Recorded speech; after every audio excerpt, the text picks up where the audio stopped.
ఒక్కసారి టీవీ ముందు కూర్చొని చూస్తూ ఉంటే ఈ రాష్ట్రానికి ఈ రాష్ట్ర ప్రజలకు ప్రతినిధిగా ఉన్న గౌరవ ముఖ్యమంత్రి గారు మాట్లాడిన మాటలు చూస్తూ ఉంటే అంటే అందరు కూడా తలంచుకునేటట్టు ఈరోజు చూసిన సందర్భం చూస్తున్నాం. ఒకటి నాకు ఏమర్థమైందంటే ఈరోజు ముఖ్యమంత్రి గారు మాటలు విన్న తర్వాత సీతారామ ప్రాజెక్ట్ క్రెడిట్ ఎవరిదంటే ఎవరైనా పోటీ పడడానికి వాళ్ళ మంత్రులు ఏ విధంగా కొబ్బరికాయలు కొట్టిండ్రు పోయింది అనేది రాజశేఖర రెడ్డి గారు చెప్పున్నారు. నిజంగానే సీతారామ ప్రాజెక్ట్ని 8 నెలల్లో పూర్తి చేయగల సత్తా ఈ ప్రభుత్వానికి ఉంటే పాలమూరు రంగారెడ్డిని ఎందుకు గాలికి వదిలేసిన ముఖ్యమంత్రి గారు అని అడుగుతా ఉన్నాను. ఎందుకంటే మీ జిల్లాకు సంబంధించింది, ఆ ప్రాంతానికి సంబంధించింది ఇప్పటి వరకు ఒక్కసారి కూడా రివ్యూ చేసిన సందర్భం మాకు కనిపించలేదు. రెండవది, మాట్లాడుతున్న సందర్భంలో ప్రతిసారి హరీష్ రావు గారు వచ్చి ఏదో అమరవీరుల స్తూపం దగ్గర ముక్కు నేలకు రాయాలని మాట్లాడి ఉన్నారు. నేను అడుగుతా ఉన్నాను నేరుగా గౌరవ ముఖ్యమంత్రి గారికి, రాజశేఖర రెడ్డి గారు చెప్పినట్టు 47 లక్షల మంది రైతులకు రుణమాఫీ కావాలి కదా, మీరు ఇచ్చిన డబ్బులలో, మీరు ఇచ్చిన లెక్కలలో, మీరు చూపించిన లెక్కలో చూస్తేనే ఈరోజు 22 లక్షల మందికి రుణమాఫీ అయినట్టు స్పష్టంగా కనిపిస్తూ ఉంది. మరి మిగతా బ్యాలెన్స్ రైతులకి రుణమాఫీ కానందుకు మీరు ముక్కు నేలకు రాయాలా అమరవీరుల స్తూపం దగ్గర అనేది మిమ్మల్ని మీరే ప్రశ్నించుకోండి అని కోరుతా ఉన్నాను. ఎందుకంటే ఇదంతా కూడా రేపు జనాలు ఇప్పటి వరకు వెయిట్ చేసి ఉన్నారు. 2 లక్షల రుణమాఫీ వస్తుంది, ఇంకా మాది రుణమాఫీ అవుతుందనే నమ్మకం, విశ్వాసంతో ఇప్పటివరకు ఎదురు చూస్తూ ఉన్నారు.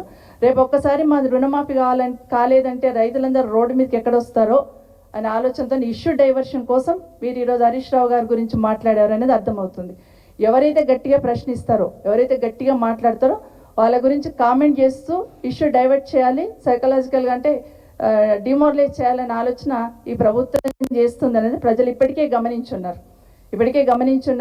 మీరు ఎన్ని రకాలుగా మమ్మల్ని కార్నర్ చేస్తున్నా, ఎన్ని రకాలుగా బీఆర్ఎస్ పార్టీకి సంబంధించిన ఎమ్మెల్యేలను కానీ గౌరవ కేసీఆర్ కానీ ఎన్ని కామెంట్స్ చేసినా కూడా ప్రజల పక్షాన ప్రశ్నిస్తూనే ఉంటాం.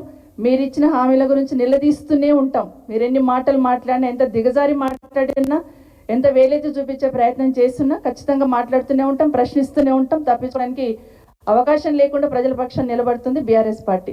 ఎందుకంటే మీరు అన్నట్టు హరీష్ రావు గారు ఒక మాట పదే చెప్పినారు, రుణమాఫీతో పాటు 6 గ్యారెంటీలు 13 హామీలు మీరు ముందు అవి నెరవేర్చండి. 420 తర్వాత సంగతి. ముందు 13 హామీలను 6 గ్యారెంటీలను ముందు నెరవేర్చండి ఈ రుణమాఫీతో పాటు అని పదే హరీష్ రావు గారు చెప్పారు. రిటర్న్లో కూడా లెటర్ ఇచ్చున్నారు. అయినా కూడా ఈరోజు హరీష్ రావు గారిని కామెంట్ చేసిన సందర్భంలో అసలు ఉచ్చరించడానికి అవకాశం లేని పదాలని వాడిన్నారు.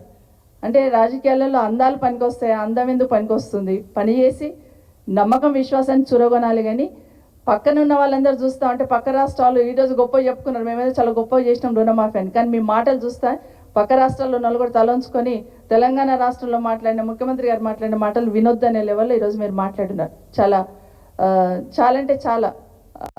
ప్రజలందరూ కూడా ఈరోజు తెలంగాణ రాష్ట్ర ప్రజలు కూడా అనుకుంటున్నారు, మా ప్రతినిధి ఇదే మాట్లాడే మాటలు అసలు సమయం సందర్భం లేకుండా ఏ విధంగా డైవర్ట్ చేస్తారనడానికి ఇది పక్క నిదర్శనం అని తెలియజేసుకుంటూ, ఎందుకంటే 8 నెలలు అవుతుంది, ప్రతి మీటింగ్లో చూస్తున్నాం, ప్రతి మంత్రులను చూస్తున్నాం, మన రాష్ట్ర ముఖ్యమంత్రి గారిని చూస్తున్నాం.